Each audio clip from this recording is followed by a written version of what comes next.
You've had a report in the papers today. Yes, this about is page one of the Daily Telegraph you're going to refer to. One of my callers was, this is Johnny in Dulwich. Let me hand you... This is a father claiming that Scotland Yard covered up a son's murder, reportedly involving a Conservative MP. This goes back some years, and this is a father, a retired magistrate, in an interview with that particular newspaper, the Daily Telegraph. How do you respond to that? As you say, this story takes on a fresh impetus each day. I mean, each day, this is just the most... you can't think of a more serious and grotesque allegation than that. Clearly needs to be looked into. I think it's right, for instance, in other parts of the country that police officers are now under scrutiny and under the magnifying glass for not having acted in Rotherham, for instance.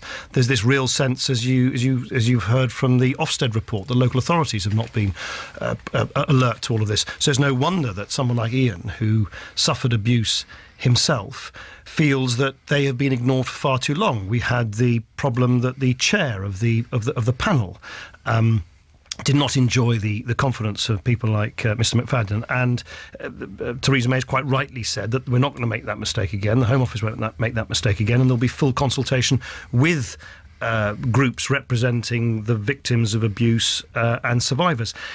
We are, I think, in the early stages of really a kind of a reckoning with our kind of past, of things happening on a scale and of a gravity which just a few months ago would have seemed unimaginable and almost too horrific to contemplate. So I quite understand why Mr McFadden and others would say we haven't been heard for many, many years. We must be listened to now, and we need to constantly ask ourselves how we can involve them more fully as we peel back all the layers of deception that have covered up the past and come to terms with the level of abuse that appears to have happened up and down the country, and make sure it never happens again.